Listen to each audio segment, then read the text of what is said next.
শীতকালে সবথেকে কমন সবজি যেটা পাওয়া যায় সেটা হচ্ছে বাঁধাকপি আর ফুলকপি। কিন্তু বাঁধাকপি, ফুলকপি তো অনেক খাওয়া হয়েছে। সেটা খেতে, খেতে কিন্তু আর একটা সময় ভালো লাগে না।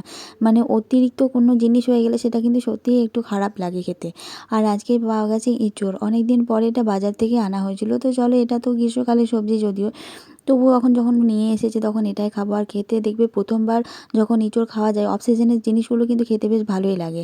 তো good morning everyone, welcome back to my channel. আশা করছি সবাই ভালো আছো, সুস্থ আছো। আমার নতুন আরেকটি ব্লগে সবাইকে অনেক অনেক ভালোবাসা, অনেক ওয়েলকাম। আজকে করবো ভোলা মাছ।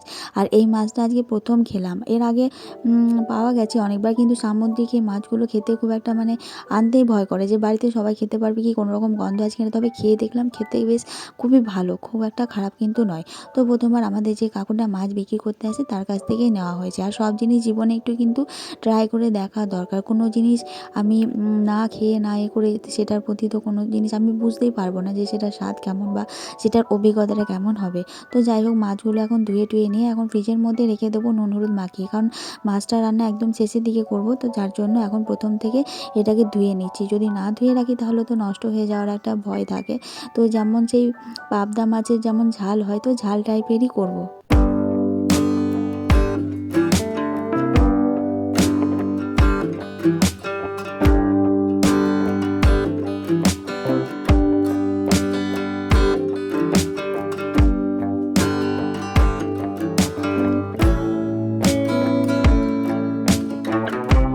মাছটা যখন খুব সুন্দরভাবে ধুয়ে ধুয়ে পরিষ্কার করছিলাম, তখন কিন্তু দেখলাম যে মাছটার মুখটা যখন হাঁ করালাম, তখন দেখলাম ভিতরের মধ্যে অনেক শ্যাওলা থাকে। সেই শ্যাওলাগুলো যখন বের করতে গেলাম, তখন দেখলাম কি মাছটার মুখের মধ্যে না খুব ধারালো ধারালো ছোট্ট টাইপের দাঁত ছিল। সেই দাঁতগুলো দেখে না আমার সেই শার্ক মুভিটার কথা খুব মনে পড়লো। হলিউডের একটা শার্ক মুভি আছে যেটাতে জ্যান্ত মানুষকে কিন্তু ওরা গিলে খাচ্ছিল। তো এই মাছটা ধোয়ার পর আমি খুব সাবধানে সাবধানে ধুয়েছিলাম। মাছের দাঁতগুলো এতটা বেশি ধারালো পরিমাণে, আমি এর আগে যতগুলো মাছ ধুয়েছি কিন্তু ওই রকম ধরনের ধারালো দাঁত আমি কিন্তু কোনো মাছেই পাইনি। তো যেটা দেখলাম এই মাছটার মধ্যে একটা ইউনিক একটা ব্যাপার। তো দেখে ওই শার্কস মুভিটার কথাই মনে পড়লো। হয়তো ভাবলাম যে এই মাছগুলোই হয়তো বড় হয়ে শার্ক হয়ে তারপর সমুদ্রে গিয়ে মানুষ মাছকে খাবে, আর এখন হচ্ছে আমরা মাছটাকে খাবো। তো চলো, মাছটা এখন ফ্রিজে রেখে দেবো। তো এখন বাজে হচ্ছে 11টা, আর এদিকে সব কিছু রান্না বান্না বসিয়ে দিয়েছি। ডালটা হয়ে গেছে, ডাল সিদ্ধ করেছিলাম, আর এঁচোড়ের তরকারি হবে আজকে। তো এঁচোড়টা বসিয়ে দিয়েছি। তো যেহেতু এঁচোড় এখন তো সিজনে নয়, এঁচোড়টা মোটামুটি এখন উঠছে আর কি। তো একটু ছোট টাইপের, যদিও জানি না কষা হবে কিনা, তবে প্রেসারের মধ্যে দিয়ে দিয়েছি। ওটা একটু সেদ্ধ হয়ে আসলে তারপরে যেমন করে আর কি করে নেবো। ডালও হয়ে গেছে, ডাল হয়েছে, এঁচোড় হয়েছে, আর হবে ভোলা মাছ। তো রান্নাবান্না মোটামুটি বসিয়ে দিয়েছি। এখন হচ্ছে আমি পুজো করব। নিজের বাড়িতে যখন থেকে এরকম ধরনের গাছগুলো লাগাই, তখন থেকে কিন্তু পুজো করার একটা চিন্তার কমে যায়। আর ফুলগুলো এত সুন্দর যে ছিঁড়তে কিন্তু ইচ্ছাই করে না। তবুও একটা দুটো যখন শুকিয়ে আসে তখন সেইগুলো নিয়ে ঠাকুরের চরণে দিই।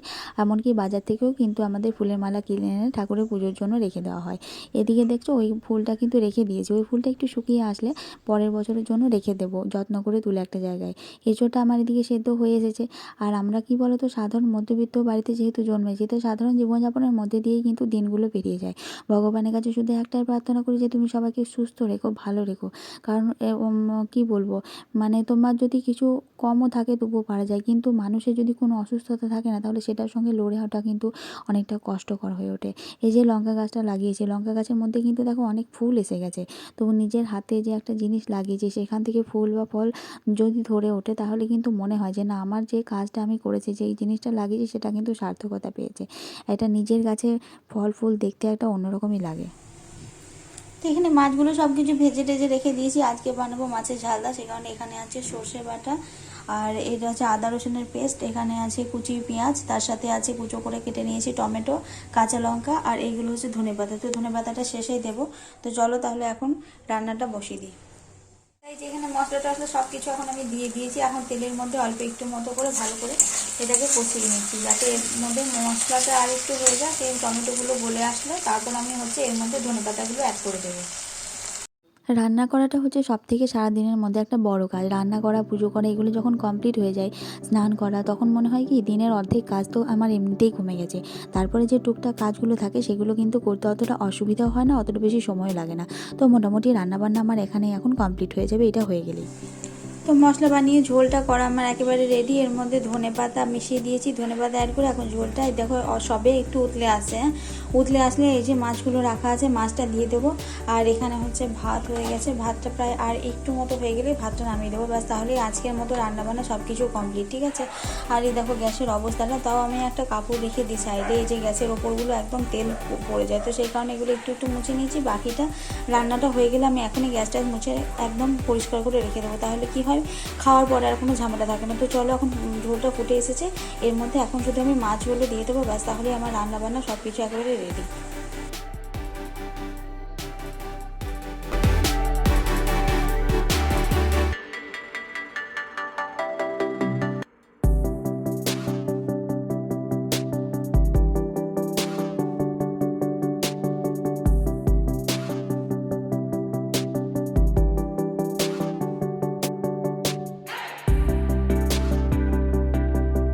এখানে রান্নাবান্না সব কিছু কমপ্লিট হয়ে গেছে, চলো দেখিয়ে নিই আজকে কী কী রান্না হয়েছে। এখানে আছে স্যালাড, যেখানে অল্প একটু পেঁয়াজ টমেটো আর সঙ্গে আছে শসা। এটা হচ্ছে ভাতটা প্রথমে দেখালাম, ভাতটা এখনও পর্যন্ত গরমই আছে।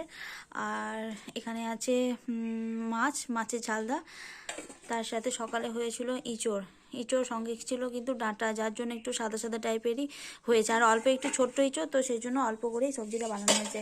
আর এখানে আছে হচ্ছে মসুর ডাল। তো এই মোটামুটি আজকে রান্নাবান্না সারাদিনে 3-4 রকমের হয়েছে। তো চলো তাহলে এখন বাজে দুপুর 2টো, আর এখন আমরা খাওয়া দাওয়া করবো। তো এখন খাওয়া দাওয়া সব কিছু কমপ্লিট হয়ে গেছে, আর এখন হচ্ছে বাসনগুলোকে পরিষ্কার করে ধুয়ে নিয়েছি। কিছু কিছু বাসন থাকে যেগুলো আমি খাওয়ার আগেই ধুয়ে নেওয়ার চেষ্টা করি, তাহলে খাবার পরে আর অনেকটা বাসন একসাথে জমা হওয়ার ভয়টা থাকে না। যেহেতু জায়গাটা ছোট, বেসিনটাও অনেকটা ছোট, তো সেই কারণে একটা করে আমি ধুয়ে নিই, আবার একটা করে তুলে তুলে রেখে দিই। আর এখন কি বলো তো, এই বাসনগুলোকে আমি একটু ধুয়ে মুছে পরিষ্কার করে রাখবো, যাতে যে জায়গাটায় বাসন রাখি সেই জায়গাটাতে জল পড়ে ওই জায়গাটাও একটা স্যাঁতসেঁতে ভাব থাকে, দেখতেও ভালো লাগে না। তো একটু পরে জলটা জড়িয়ে হয়ে গেলে আমি এগুলোকে সব মুছে রেখে দেবো। আগে একটা বাসনে রাখা ঝাঁপি ছিল, কিন্তু জায়গাটা যেহেতু ছোট, তো সেই কারণে যেটুকু প্রয়োজন সেটুকু মতো বাসনে বাইরে রাখি, বাকিগুলো সব অন্য জায়গায় তোলাতুলি করে রেখে দিই। তো এইভাবেই চলে আমাদের। তো গুড ইভিনিং সবাইকে, এখন বাজে সন্ধ্যা 7টা, আর এখন হচ্ছে টি টাইম। তাই চা করে নিয়ে এসেছি, সঙ্গে নিয়েছি 2টো বিস্কিট। আর সব দিন তো খিদে টিদে পায় না, সন্ধ্যাবেলার টিফিনে মোটামুটি এইগুলোই খায়। তো চলো বন্ধুরা, আজকের মতো ভিডিওটা এই পর্যন্তই। তোমরা যারা নতুন দেখছো ভিডিও, তাদের যদি ভালো লাগে তাহলে আমার চ্যানেলটিকে সাবস্ক্রাইব করে আমার পাশে থেকো। তোমাদের সাথে আবার দেখা হবে নতুন একটা ভিডিওর সাথে। সবাই ভালো থেকো, সুস্থ থেকো, টাটা।